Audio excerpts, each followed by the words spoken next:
So very briefly, the news items are first of all the DEFRA statistics. So this is the government publishing a report on what's happened across England for waste collection and recycling over the year 2020-21. So this is, the year starts in April 2020. So this is the beginning of the pandemic. And their report is interesting in analysing the impact of the pandemic on waste collection, and that's relevant, very relevant when we come to look at how it's impacted Enfield. Now, so the DEFRA statistics come from public authorities. They have a legal obligation to report, and they report on a web-based database called Waste Data Flow. The data is reported quarterly, and it's all of the councils have access to it. I think it's the councils that upload the data, maybe it's their contractors, I don't know. And then at the end of the year, which is the end of March, the data is analysed by DEFRA, and they produce their statistics on it.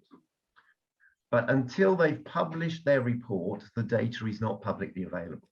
So there's a time lag. So they published their report for the year that ended in March last year, only in December. So that's a time lag of 9 months. And one thing that I'll come back to later is that whilst we only get to see it as a matter of members of the public sometime after the event, all the councils see what is happening in terms of their waste collection contemporaneously. They are, if they're either receiving it from their contractors or it's being entered and they can see it. Okay, so that's the first piece of news. The second piece of news is Enfield have recently filed an update to their reduction and recycling plan. Very exciting. This is an invention of the Mayor's office, that all London councils are supposed to file a plan for how they're going to meet their objectives, and there's a format that it's got to be in. And one of the things that's very interesting about it is that none of the targets that we're going to review have been changed. And we'll see that there's a very big target for recycling, which I think the council has virtually no prospect of achieving, but they are maintaining it, right? So then the third piece of news is a presentation that was done to the Environment and Climate Action Scrutiny Panel. This was last month, which provided us with the worrying and disappointing news that there'd been a huge increase in contamination of recycling in 2020. And as a result, the council had been able to recycle far less dry recycling. Okay. So immediately I thought, when I saw this, oh, surely that must mean then that their recycling rate has gone down. Recycle less, rate goes down. No. So now I'm going to show some slides. A lot of them got numbers on. I'm not going to read out the numbers. The numbers are important, but what's more important is what they mean. So I'm going to talk through the story of what they mean. All of the numbers come from the DEFRA data or from Enfield, except when I've done some calculations myself, and I apologize if I've got them wrong, then you can ignore them. Okay, all right, so the first is just the news items that I've just summarized. Okay, so secondly is Enfield's recycling targets. Very quickly, recycling has to reach 49.5% by 2022. We're at 33, okay, as things stand at the moment. And as I said earlier, Enfield have now already the waste data for the balance of 2021. So they know what their recycling rate is most likely for 21-22. All right, so there are two other important targets. One is the total waste per person. So that's the total waste that's been collected in Enfield divided by the population. And we'll see in a minute that this is a statistic that DEFRA collect. It comes from the way in which this was set up when we were in the European Union, so we could all compare. The second is a version of waste per person. This is residual waste per household. So this is not recycled waste. So this is the more climate-oriented target. What we can't recycle, we've got to dispose of somehow. And this is the item that's got to get down to zero or net zero with carbon capture in order to meet our targets. Okay, so how do we calculate recycling rates? Very quickly. So it's a sum, it's a fraction, it's dry recyclables, the blue bin, plus food waste, plus green waste on the top of the fraction, and on the bottom, total waste, household waste collected. And here, as a simple example, suppose you collect 40 tons of recycling out of a total of 100 tons for the whole borough, then your recycle rate is 40%. So you can see easily that if, in fact, the amount we recycle goes up, let's say to 50 tons, then 50 on the top, 100 on the bottom, recycling rate goes up to 50%. Yes? And similarly, if it goes down to 30, it goes down to 30%.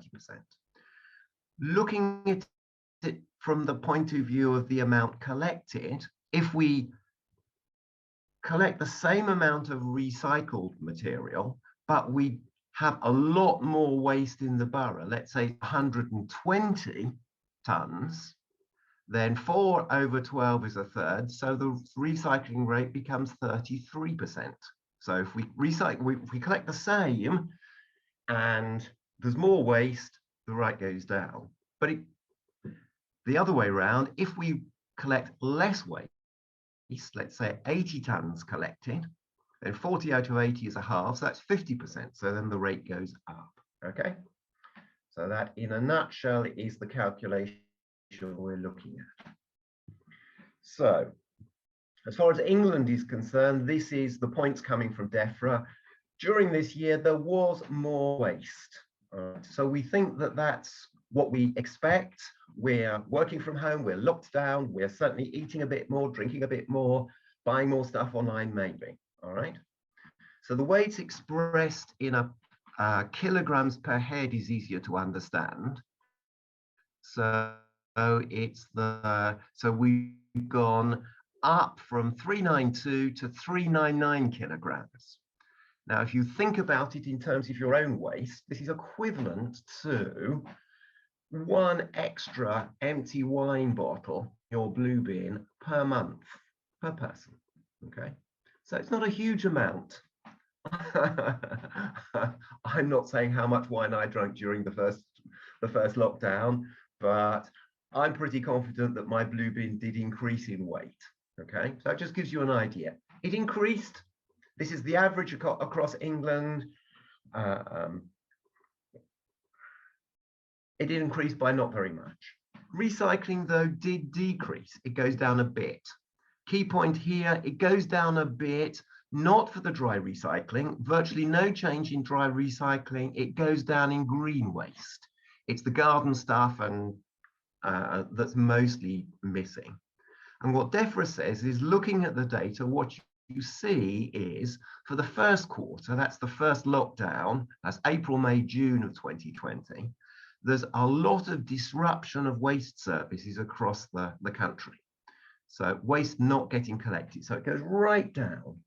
But afterwards, after June, in quarters 2 and 3, it jumps back up again, and it recovers almost all that was not accounted for in quarter 1. All right, so that's the picture overall. And they make comments about how the fact that people are more at home has, in their view, led them to cope with the recovery of the services, and has not affected significantly, at least dry recycling. All right. We know in Enfield and in the North London area that there were not these big disruptions in service. We'll come back to that a bit later. I certainly experienced continuous service where I am, and I think that's what the council says happened throughout the borough, in Enfield anyway. All right, so contamination, there is some data from DEFRA about this. It's about 6%, gone up a bit since the previous year. It's not a big deal. This is approximate as far as the data is concerned. And then lastly, for incineration, we are as a country burning almost half of our waste. That's 12.5 tonnes, and North London Waste Authority make a substantial contribution to that. So the net thing to say about England recycling is it's now been flat pretty much for quite a lot of years, and it needs a kickstart to improve.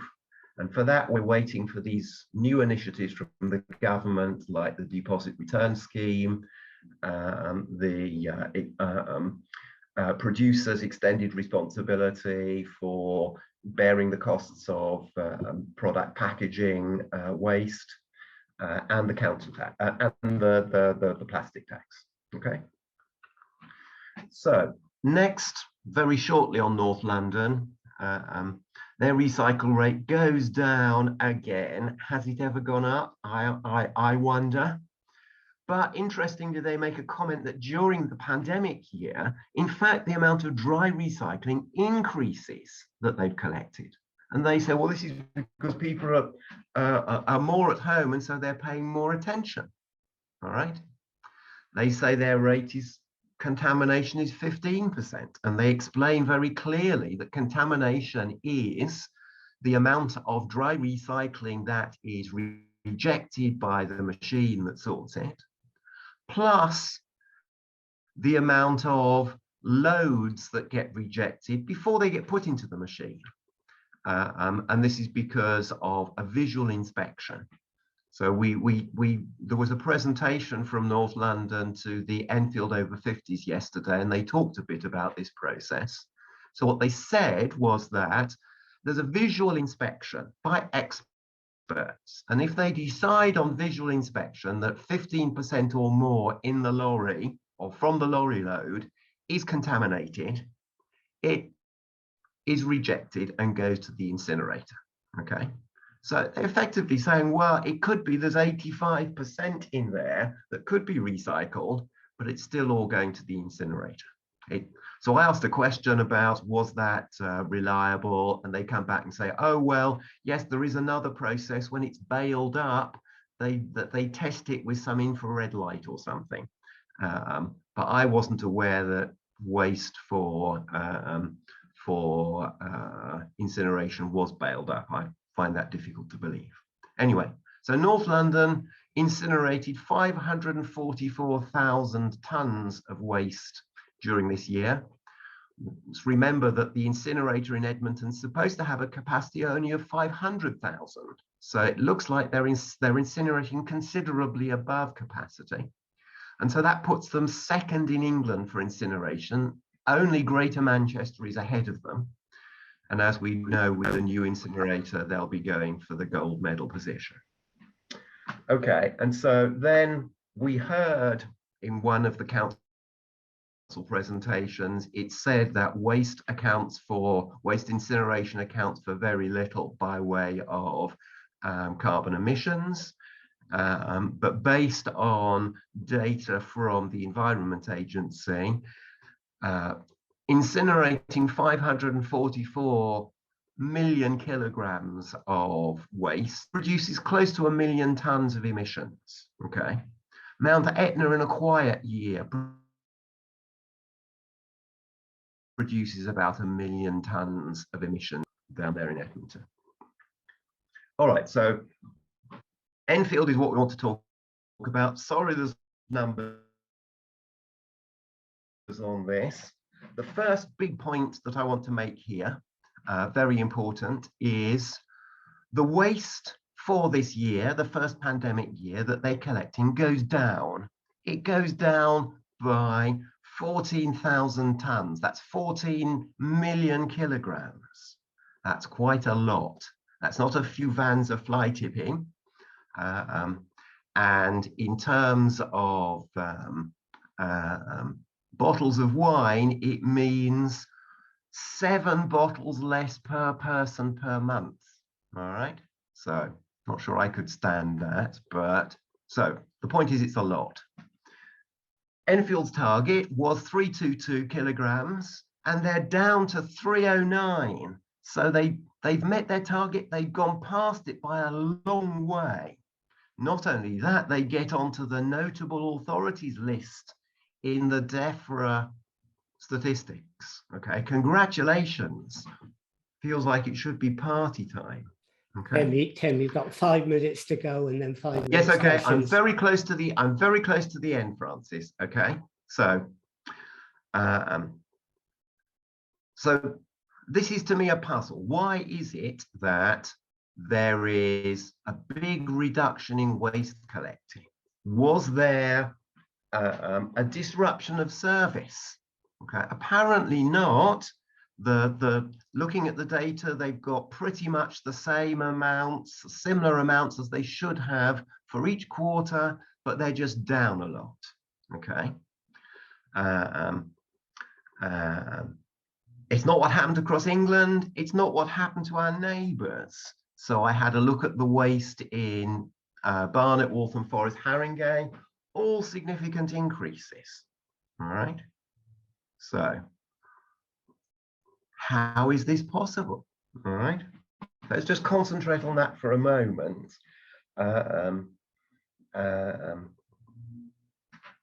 We can remember, for example, that during the pandemic, and I've got the notice that Enfield Council sent out, they stated that there was going to be a big increase in waste during this year, as a result of which they provide this extra bag service. We can put waste in extra bags, buy our bins, and they will be collected. All right. Second issue is contamination. I'm just going to show you. This is the chart that was shown to the scrutiny committee. And as you see, what I've put a line to indicate the 2029 and 2020 years. We're looking at 2020-21. And so what gets rejected is all of the orange and the purple. And so what we're clearly seeing is a lot more that's getting rejected in 2020-21 than in the previous year. And there's a lot less of the blue. So it looks like recycling is going down. All right.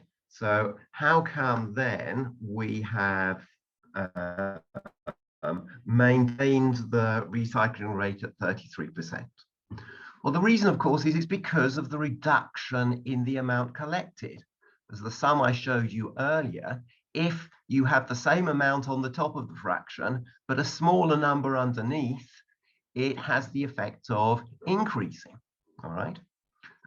So I did a couple of quick what if calculations. So supposing then that the contamination data is fake news, that really that is just being sent off for incineration because that's a more profitable way of disposing of it for North London, but that the collection data is correct, then Enfield would score a recycling rate of nearly 38%. Fabulous. It would go up all that. All right. So then we turn it around and say, well, let's suppose the collection data is the fake news. That wasn't really what happened. And we put in the amount for last year as what they collected. Then we get a recycling rate of 29%. And if in fact Enfield had collected more than they collected last year, then it would have been 28, 27, 26%. Okay. So what I invite you to think about is whether it is really likely that in Enfield we are so different from our neighbours and the rest of the country. who were consuming more, but we consumed less and produced so much less waste, a huge amount less. And did we, contrary to our neighbours and the rest of the country, go a bit funny in the head and couldn't work out which bin to put our waste in, and we have all this extra contamination? So that's my story. That's how you can recycle less and keep your recycling rate.